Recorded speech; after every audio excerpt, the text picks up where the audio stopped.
Hello, everybody. I'm John O'Loughlin. Welcome to McDuff Lives. It's Monday morning. It's a few minutes after 11 on the 11th of December, 2023.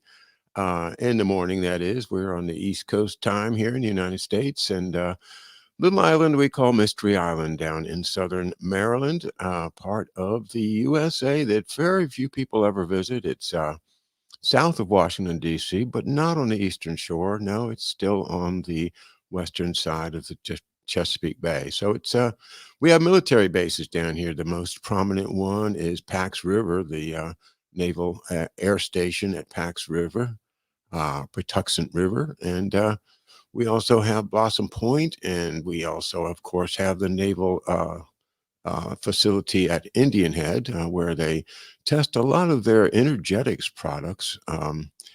Of course, there's other Army and Navy and Air Force bases all around us. Andrews Air Force Base, where we see the planes come in. And very interesting connection to Andrews Air Force Base is that the base hospital is named after Malcolm Grow. Malcolm Grow was the head surgeon of the U.S. Air Force during the Cold War when these paperclip scientists were coming in. And we do know that Andrews Air Force Base, now known as Joint Base Andrews, was in fact a place where they kept Nazi and German war criminals, or I mean, not criminals, but prisoners of war. I beg your pardon.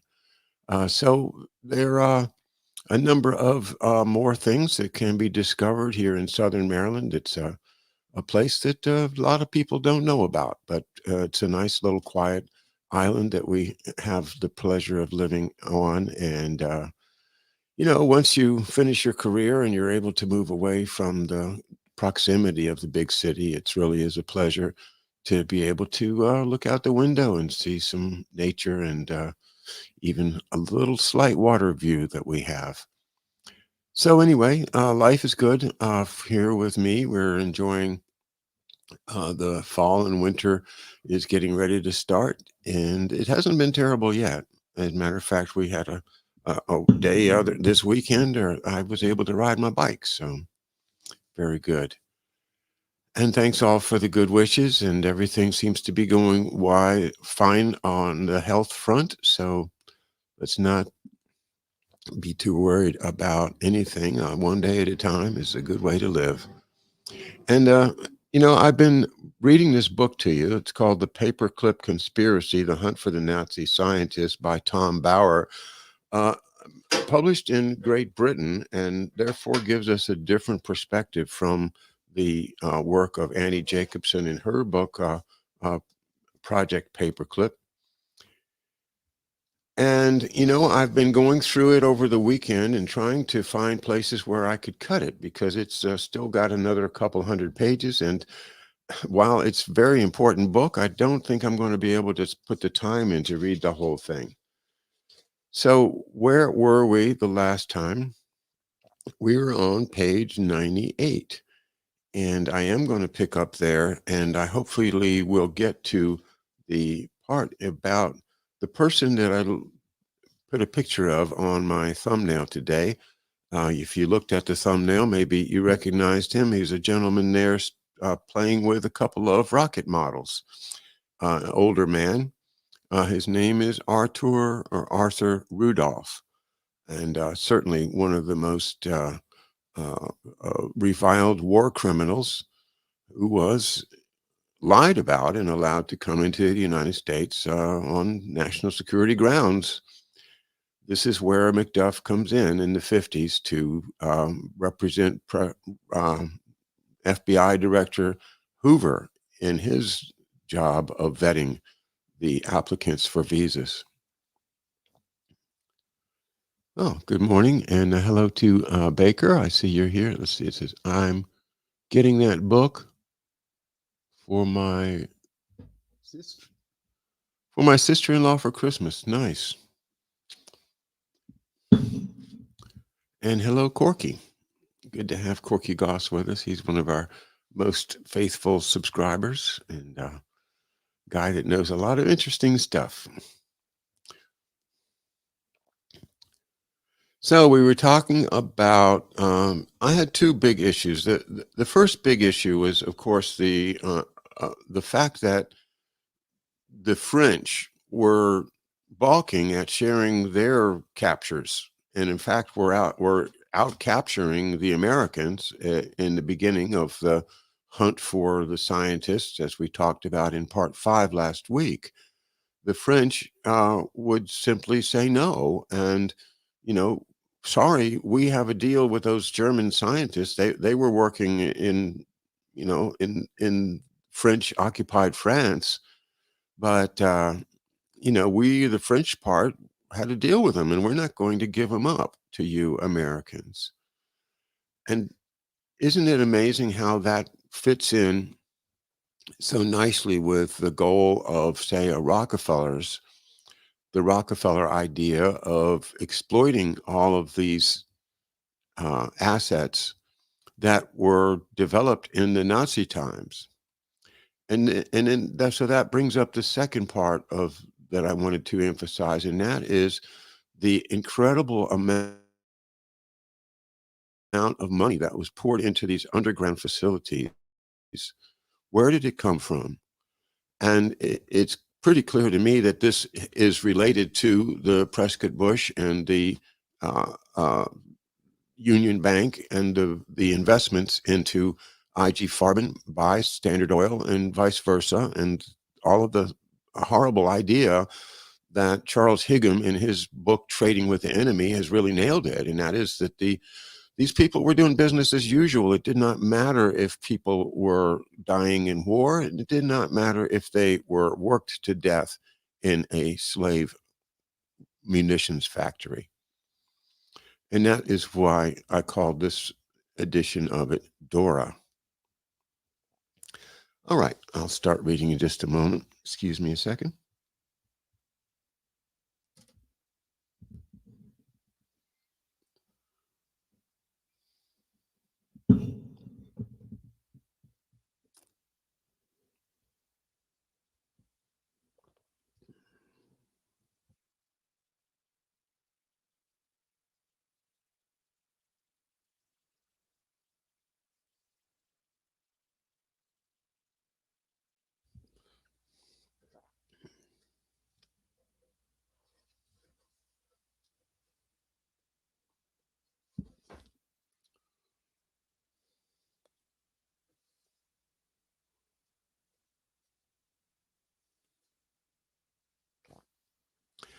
Okay, on May the 5th, escorted by small SAS detachment and soldiers from the 5th King's Regiment, Curtis, Muma, and Aylin reached their goal, the Volta where the revolutionary high-speed peroxide submarines and torpedoes had been developed and built. They look like gigantic fish rather than conventional submarines, Aylin remembers.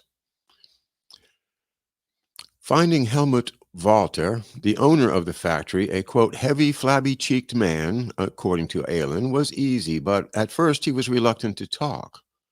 Walter, a committed Nazi, sullenly claimed that he had just completed 2 days of destroying and concealing the results of 12 years' work.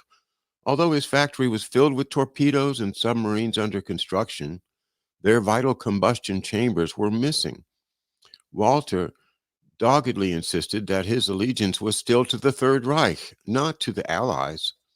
Only when Dönitz agreed to individually sign 40 copies of a written order to Walter that nothing was to be withheld were Aylin and Muma their frustrations relieved.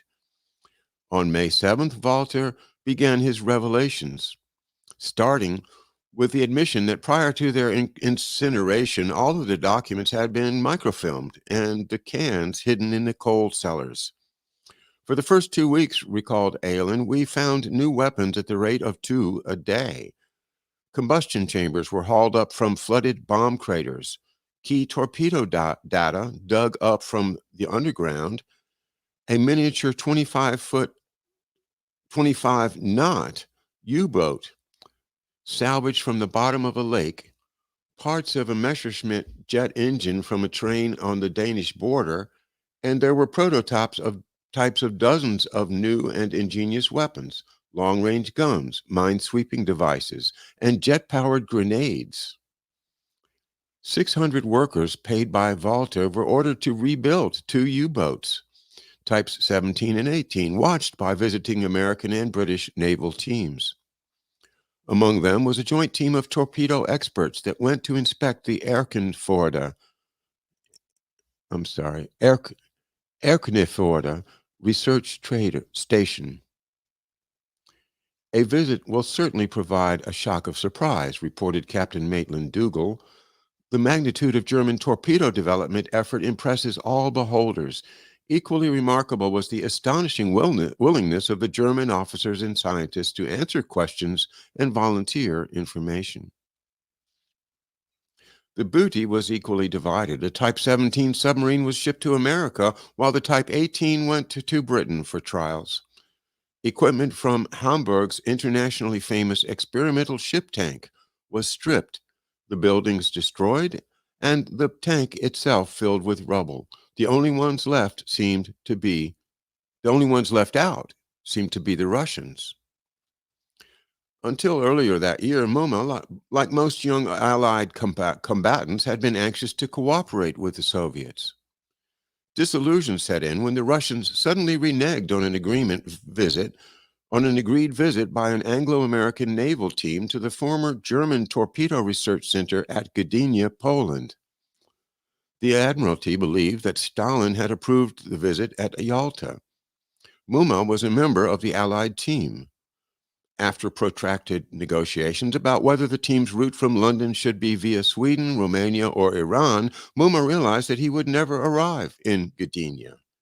Quote, "They were supposed to be our allies, and we were just double-crossed," recalls Muma. Quote, "After that, everything was colored, and we never forgot it," unquote. While the Volta and the submarines were rapidly stripped of equipment, the Admiralty embarked on a deliberate deception. A top-secret cable from London gave instruction that if the Russians inquired about the survival of the equipment, Allied officers should issue bland rebuttals. 3 prototype U-boat hulls were on no account to be sunk, but, quote, "If the Russians ask questions about these vessels, they should be informed that they were scuttled and their machinery sabotaged. Anything likely to emphasize the importance of these vessels should be avoided."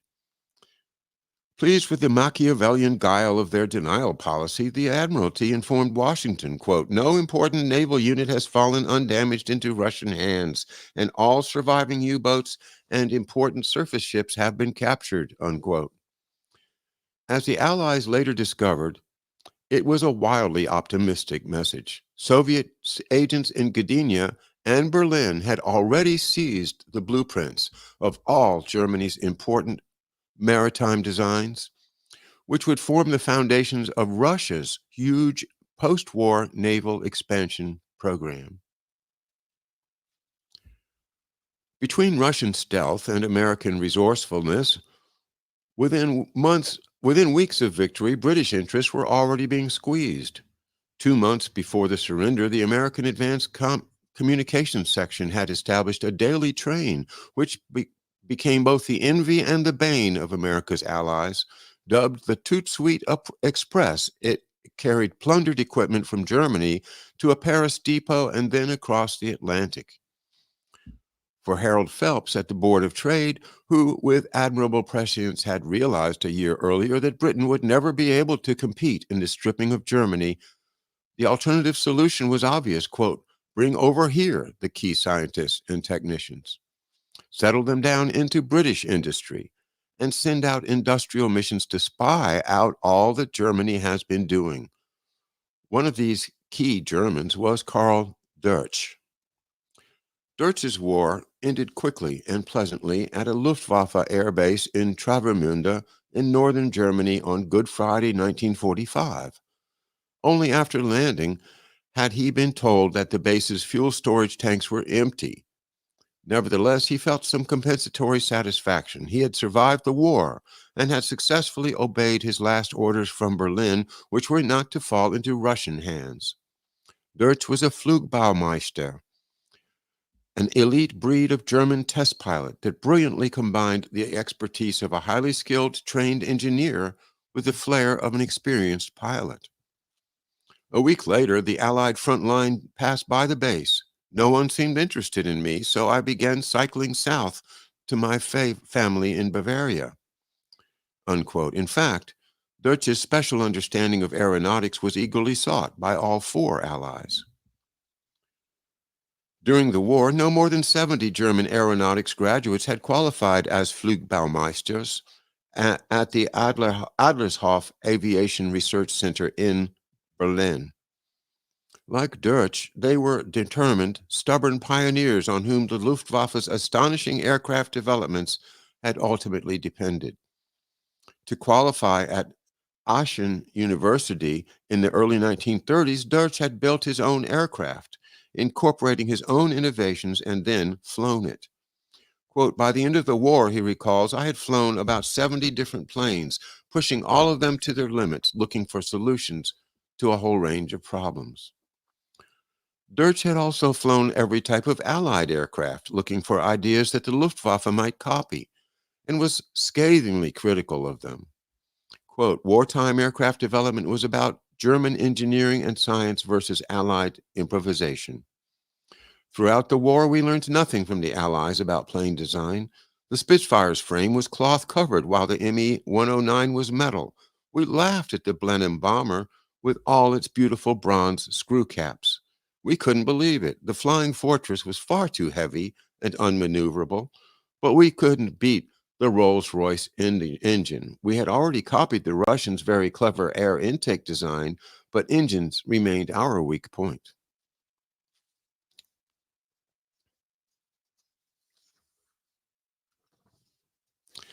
All right, and at this point, I am going to depart from chapter 5 to the end of it and read just a little bit more, and then we'll move on.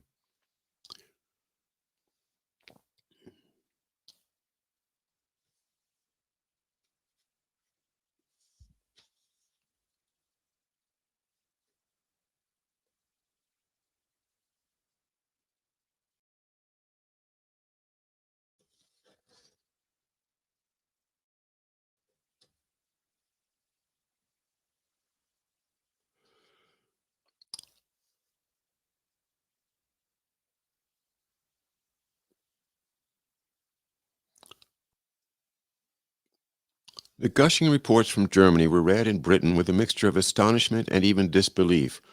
With the war over, few wanted to believe the wisdom of the comment made by Roy Fedden, the brilliant engineer, after the event. Quote, how fortunate we were, he wrote, that the war ceased when it did. Had hostilities gone on a year or so longer, we should have been faced with a crop of entirely new problems, unquote. Fledden had flown to Germany in early June on a mission sponsored by the Ministry of Aircraft Production. Fedden was exasperated when he urged the importance of learning from German achievements. RAF officers and British experts, especially those from Rolls-Royce, who had failed to deliver jets during the war, arrogantly dismissed his admiration of German achievements. We won the war, didn't we? Was their constant retort. Fedden's report got an icy reception in London. Officials were swift to deny most of his complaints, but conceded that not enough experts had visited Germany. Among those who arrived in the wake of Fedden's report were two aircraft designers from Farnborough, Morian Morgan and Handel Davis. We were genuinely amazed, recalls Davies. We realized within 5 minutes that all our design work on the Meteor, that is the British jet, and other planes was obsolescent. Swept-wing jets were the future.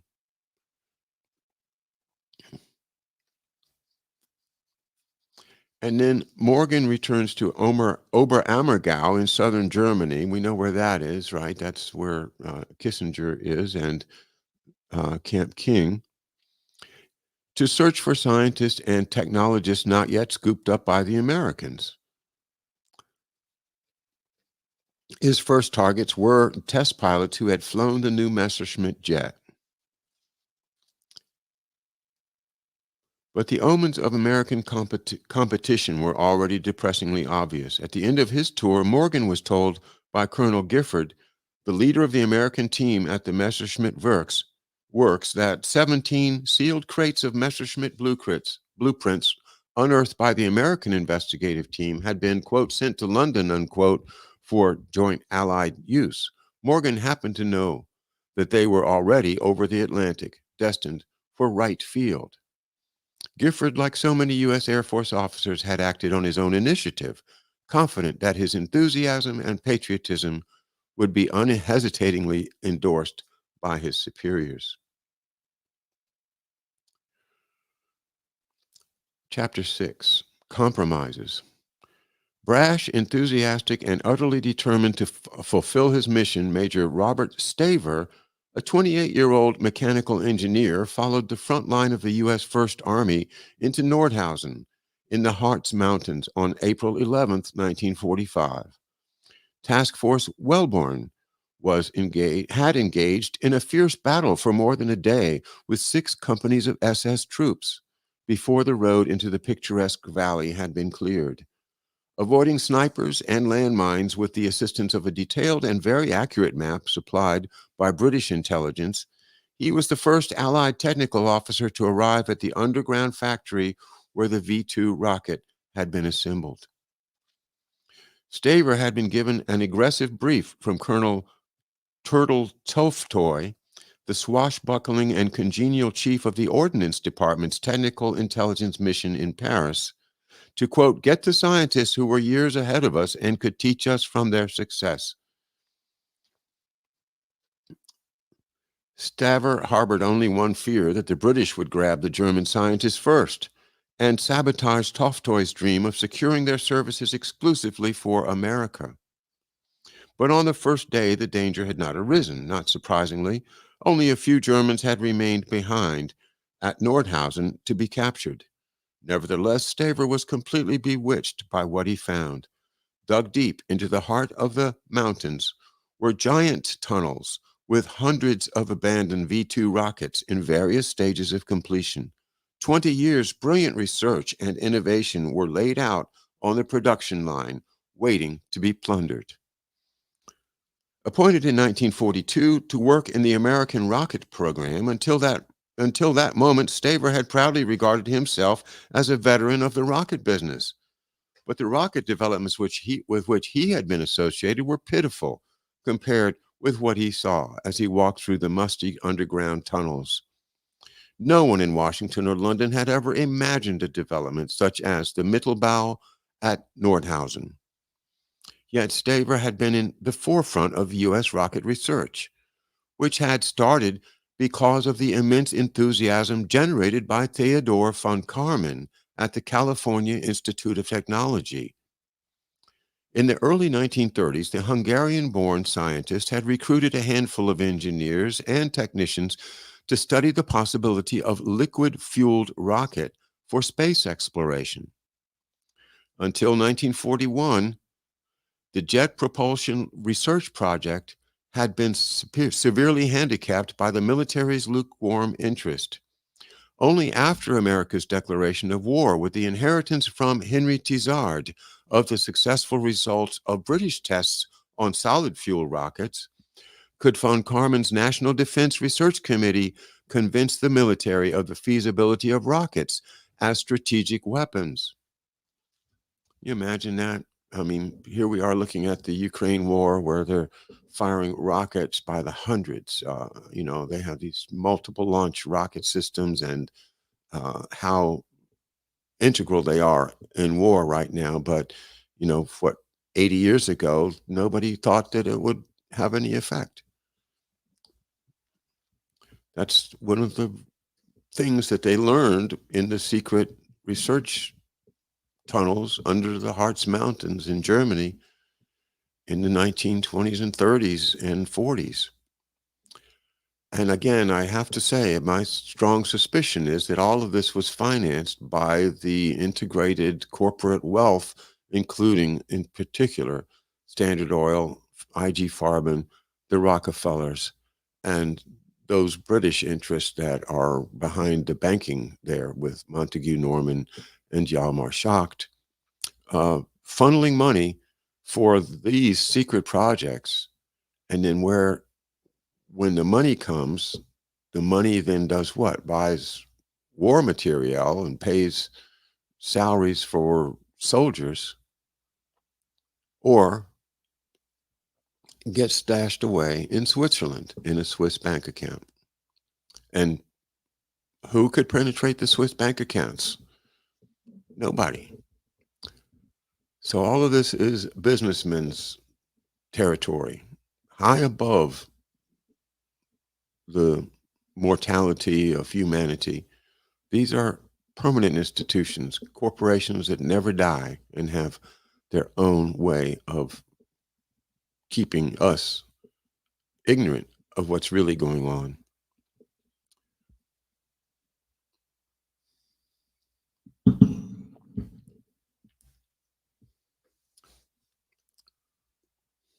But there certainly wasn't any money in Germany at the end of World War I that could have financed this research.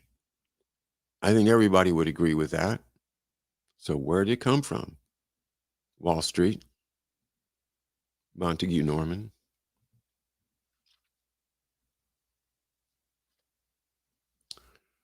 So here's the beginning of JPL. Isn't that interesting?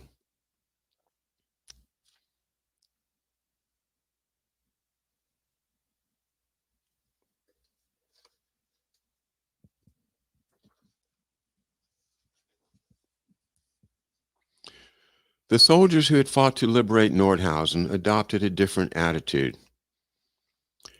As they swarmed through the complex of barracks at the mountain entrance, the frontline tank group reeled in horror at the sight of emaciated men, many unable to stand, dressed in tattered, striped clothing.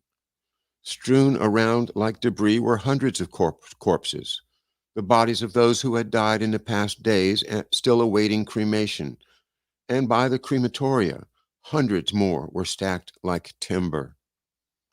Quote, it was a fabric of moans and whimpers of delirium and outright madness, remembers Staff Sergeant Donald Schultz. Here and there, a single shape tottered about, walking slowly like a man dreaming. It was a scene that would be encountered time and again throughout occupied Europe during the last weeks of the war as concentration camps were liberated. This was Camp Dora, which housed the thousands of slave workers who had tunneled through the mountain and then assembled the rockets. The camp was too small to merit even the barest mention in the numerous accounts of Nazi atrocities written over the next weeks and months, yet further investigation revealed monstrous crimes perpetrated in the name of science and warfare. A 7-strong war crimes investigation team was summoned to Nordhausen soon after the plant's capture. Its interpreter was William Almans, a young Dutch officer attached to the American Army. Almans stayed there for 5 days, appalled by the, quote, stench, the tuberculosis, and the starved inmates, unquote. Inside a makeshift hospital tent, he took statements from barely audible survivors, only able to drink diluted milk. Quote, 4 people were dying every hour, he remembers. It was unbelievable. Yet, when the war crimes investigators left the camp, quote, we had all forgotten about Nordhausen by the time we arrived at the next investigation, unquote. Like the work of all war crimes investigations at that time, theirs at Nordhausen had been patchy and inconclusive, pressed for time and ill-informed. Allman's team was unable to establish who was ultimately responsible for the crimes committed there, or to unearth any documentary evidence, save one item, the Mittelbau telephone list. At the very top, listed as management, was George Rickey, Rickhey. We've encountered him before, and isn't that an interesting name, how related it is to RICCI, whether that's valid or not? It's just an interesting different spelling of what may be the same name. Director of Production, and Arthur Rudolph, Deputy Production Manager, and he's the man that is pictured on my thumbnail for today's show. The names meant nothing to the Americans, but they attached the list to the report, which, together with the accompanying statements, completely crushed the idealized image harbored by Staver and other American scientists about the working conditions underground. Among these statements was an account of a short interrogation with Albin Sawatsky, a Danzig-born engineer who was Mittelbau's technical director. Sawatsky confessed that inmates had been hung, and that he, quote, kicked some of the workers from time to time, unquote, but claimed that he had, quote, frequently complained to the direction concerning the mass executions, quote, unquote. Sawatsky also told the interrogators that Rudolph was responsible for the, quote, hours of work, unquote, and that Ricke had returned to his old home in Saalfeld, but the information was ignored. Shortly afterward, according to legend, Sawatsky was shot by outraged American troops. In any event, his, quote, death, unquote, became an accepted fact among the surviving Germans, and thereafter, most of the responsibility for the crimes committed at Nordhausen was attributed to Sawatsky. Hitler's approval for the construction of the vast Mittelbau factory had followed Bomber Command's successful attack on Peenemünde in September 1943. The exposed peninsula site was clearly too vulnerable, and both the scientists and the Wehrmacht readily agreed to transfer production, though not research, to safety underground about 250 miles to the southwest. The records of the ensuing negotiations and planning were destroyed in 1945, but there is no doubt that the rocket pioneers fully accepted the necessity of slave labor. Since only Himmler and the SS could provide the organization and manpower to transform a mountain into a factory and testing station. The negotiators on behalf of the rocket team were Werner von Braun and General Walter Dornberger, the Wehrmacht officer who, with remarkable foresight, had a decade earlier recognized the genius and potential of the German rocket enthusiasts. The use of slave workers did not inhibit either man, and a large contingent had already been used at Peenemünde. Moreover, since von Braun and Dornberger were anxious to see their efforts bear fruit quickly, an agreement with the SS was a considerable advantage, and neither of them was particularly appalled by Himmler. Indeed, von Braun had willingly accepted the rank of captain and then promotion to major in the SS. Others among his closest confidants and associates were also committed Nazis, including Herbert Axter, an accountant, Kurt Debus, responsible for rocket launching, and Arthur Rudolph, the deputy productions manager. All of them were striving to perfect the rockets, not merely to satisfy a passion for scientific achievement, but as a major contribution toward German victory. Among the first engineers to arrive at Nordhausen from Peenemünde was Arthur Rudolph.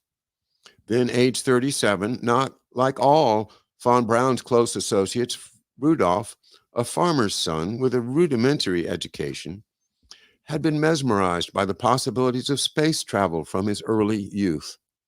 In 1930, he had watched helplessly as his mentor, the rocket pioneer Max Valier, died while testing a rocket car. The following year, Rudolph joined the Nazi Party. Quote, "I read Mein Kampf and agreed with a lot of things in it," he explained 50 years later. Hitler's first 6 years until the war started were really marvelous. They were the best years in Germany. Everybody was happy. Everybody got jobs, unquote. Rudolph also joined the SA, the brown shirts, and marched through the streets of Berlin in uniform singing the Nazi Party's Horst Wessel Lied, which includes the line, quote, "When Jewish blood spurts from the knife, then all goes twice as well." unquote. Pardon me.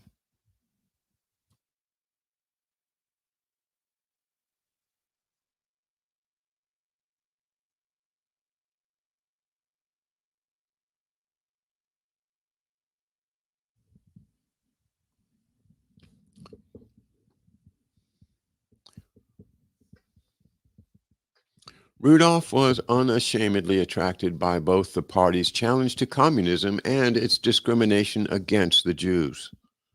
Peenemünde offered him an enormous challenge, which he fully met, and he was Dornberger's natural choice to direct full-scale production at Nordhausen. By the time of By the time Rudolph arrived in September 1943, the first batch of 60,000 men transferred from the Buchenwald concentration camp had begun transforming the small ammonia mine into a warren of 46 220-yard tunnels, 14 yards wide and up to 30 yards high, bisected by a pair of 2-mile tunnels. At least 20,000 men would die there before the end of the war. Working without power drills or mechanical excavators, the slaves were constantly threatened and beaten while they dug, hammered, and heaved their pickaxes. Since there was scarcely any food or water and no sanitation or medical facilities, life expectancy rarely exceeded 6 months. During their daily tour through the tunnels, the Peenemünde scientists felt the extreme humidity, the chill gusts of air, the dusty atmosphere, and intense depression. Despite the constant arrival of new labor, the number of workers never increased. On average, 100 men a day died of exhaustion, starvation, and disease, or were murdered by the SS guards, either on a whim or as punishment. Their emaciated bodies were usually disposed of in the crematoria at Camp Dora. Those who were hanged as punishment were left at the end of the rope for days, successfully intimidating the survivors. Replacements supplied by the SS from other concentration camps arrived on demand from Rudolph or Werner von Braun. Neither scientist was directly responsible for these conditions, but they accepted the situation created by the SS without demur. Survivors like the French resistance hero Bayon, Yves Bayon swear that although the SS officers' function was to control the workforce, they acted only on the scientists' instructions. Among the fragments of documents that survived the war, American investigators discovered the record of a meeting at Nordhausen on May 6, 1944, chaired by George Riquet, Mittelbau's general director of production. 28 men, including officers from the SS and the Wehrmacht, as well as engineers, had been summoned to decide how to overcome a particular bottleneck in the production of steering assemblies. Among those present were General Dornberger, von Braun, Rudolph, and others from the Peenemünde group who would eventually work in America. Next to them sat notorious SS officers who would later be prosecuted for their crimes. Clearly, it was a regular meeting that, without any special formality, agreed that the ideal solution was to take prisoner 1,800 skilled workers in France who would be housed in the Dora camp and treated as concentration camp inmates. Everyone agreed that after their abduction from France, they should be distinctly clothed in striped suits. 20 years later, few would associate von Braun, who was then managing America's future moon landing, with grisly discussions about kidnapping Frenchmen and condemning them to certain death underground. Rudolph later admitted, quote, "I knew that people were dying," unquote. Incontestably, Dornberger and von Braun also realized that the Frenchmen would suffer maltreatment, although it was Rudolph who witnessed their daily torment. Together, they managed a factory to produce rockets in which the SS were, at most, equal partners. There can be no doubt that it was the civilians who received the daily reports on production. labor statistics, and sabotage. Workers who were sick were disposed of by the SS, while those suspected of sabotage were reported to the SS by the scientists, who were the only people qualified to recognize sabotage. The consequences of such a report were inevitable, although the Peenemünde team, probably only Rudolph and a few others, were present at the regular weekly hangings, as described by eyewitnesses. On one occasion, according to a survivor, 57 were hung. An electric crane in the tunnel lifted 12 prisoners at a time, hands behind their backs, a piece of wood in their mouths, hanged by a length of wire attached at the back of their necks to prevent them from crying out. Work was temporarily halted for those hangings. Afterward, the survivors returned to their place in the tunnels to continue rocket assembly. Another survivor, Yves Baon, recalls that those hung would be left for days afterward dangling from the rope, their trousers fallen on the ground below, mixed with excreta, while, quote, the German civilians just passed by without looking, without any sign of emotion, unquote. Strangely, Major Staver, intent on Project Hermes, was insensitive to the atmosphere at Nordhausen. He admits that he saw the bodies stacked by the crematoria, but there were, quote, only a couple of hundred, and everybody else, quote, was alive, so there's no way so many could have died, unquote. Assigned to hunt for scientists and not for Nazis, Staver ignored the moral considerations. Quote, my side of things was technical.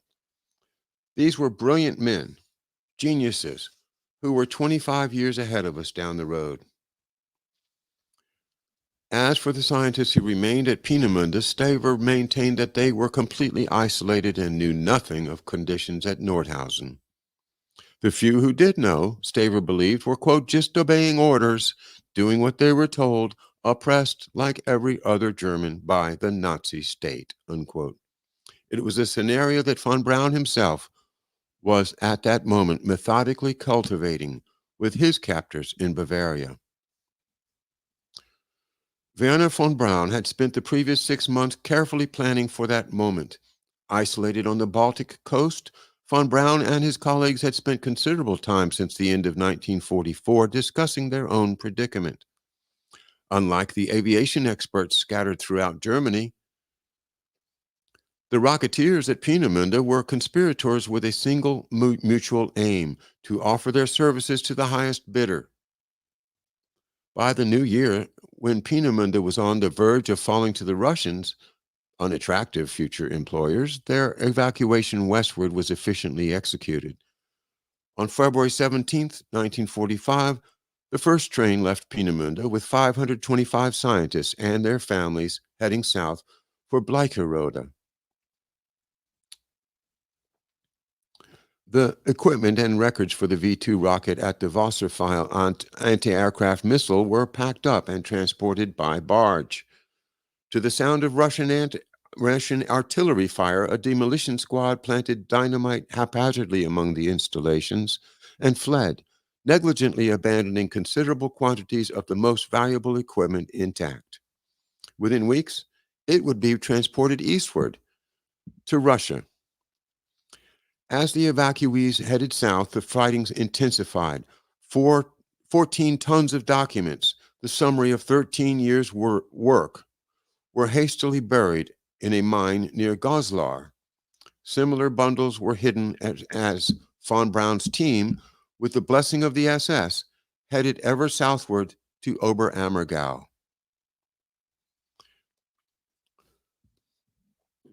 Oberammergau in Bavaria was Hitler's fabled last redoubt. In comfort, they waited, joined by other rocket experts, confident of surviving the remainder of the war and believing that their secrets were secure for the highest bidder. Commander Henry Schade, the leader of the American Naval Technical Mission, whose impatient zeal and apparently limitless resources had so irritated Professor Lindstedt and the British, arrived at Oberammergau on May 1st. Schada's NavTech team was already well briefed about the leading scientific personalities. Soon after his capture, Dr. Werner Ozenberg, an SS officer and engineering professor specializing in naval research, had voluntarily presented the Allies with a comprehensive list of 15,000 leading German scientists, together with brief individual descriptions of their work and truckloads of documents. Schada's chief quarry at Oberammergau was Dr. Herbert Wagner, described by Osnaburg as the designer of the HS-293 guided missile bomb, which had effortlessly and devastatingly destroyed several Allied ships. For the American Navy, the quest for the secrets of the missile had become an obsession. The following day, Schada excitedly cabled that Wagner had been found and interrogated and was surprisingly cooperative. Schada recommended that the German be evacuated via Paris directly to the U.S. for complete interrogation and utilization. Hewlett Theobald, director of naval intelligence in Washington, immediately asked the War Department to approve Schada's request. To Schada's surprise, Wagner did not surrender alone. With him were von Braun and Dornberger, who, with the whole Peenemünde team, were patiently eager to be discovered by the Americans.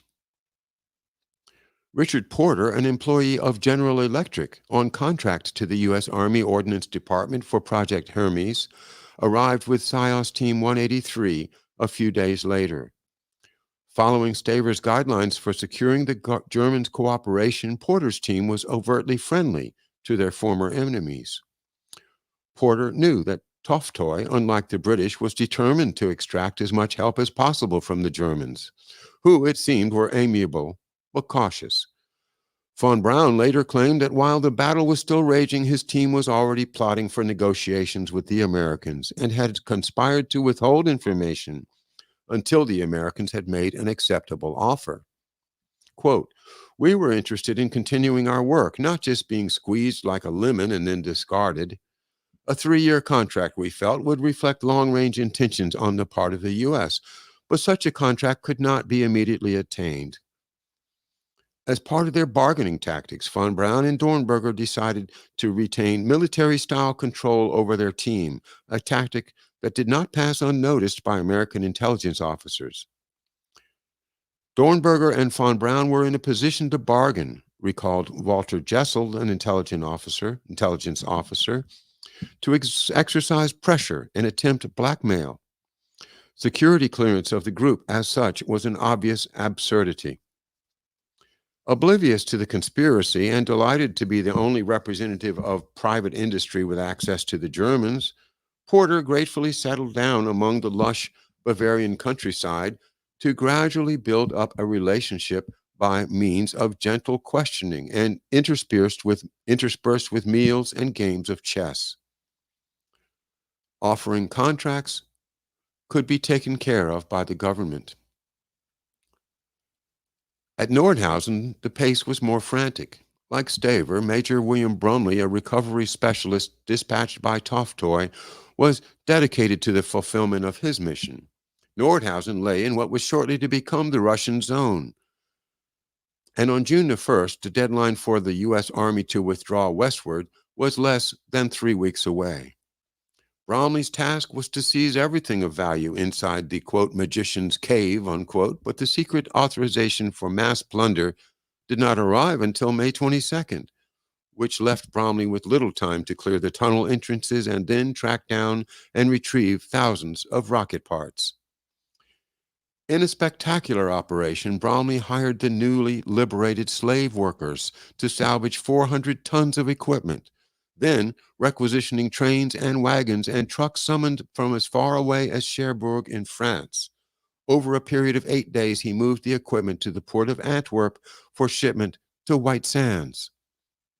In Antwerp, British officers spotted the crates of rocket parts and demanded that Eisenhower call a halt to the shipments, but the Supreme Commander refused. Among the jubilant American team, a rumor circulated that, as a measure of despair, the British had dispatched a frigate to intercept the shipments.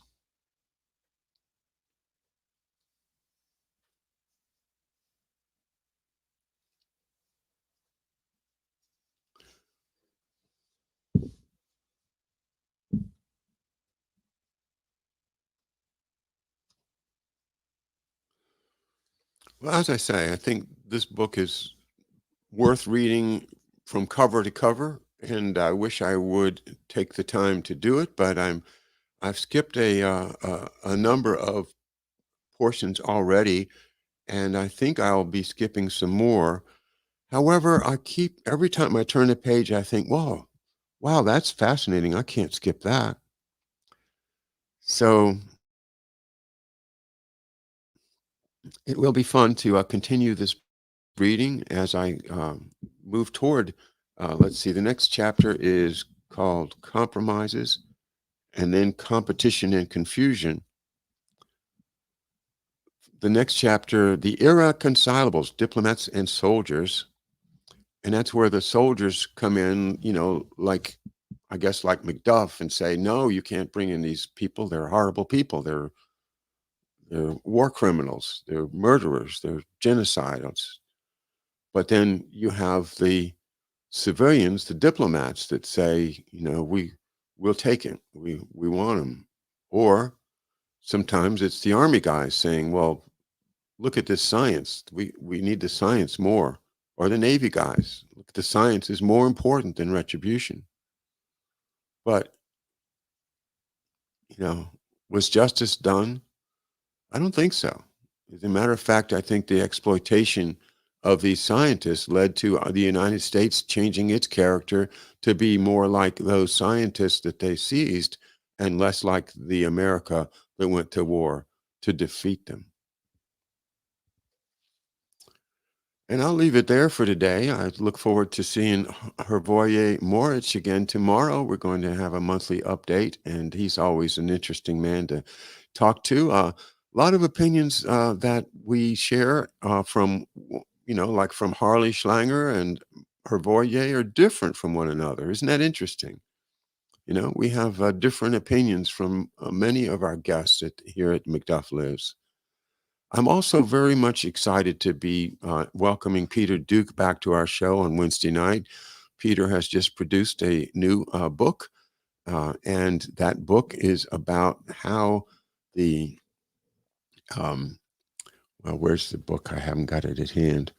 It's a book about the power elite and how the power elite creates this illusion of democracy. But what are the tools used by the power elite?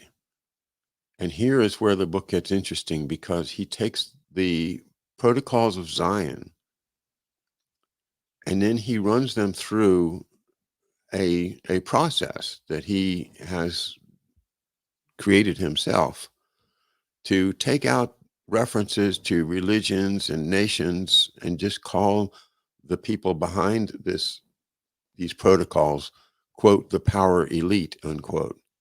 And with neutral language, going through the protocols, or now he calls them the principles, reveals a lot of what could be looked at as a roadmap for our world today.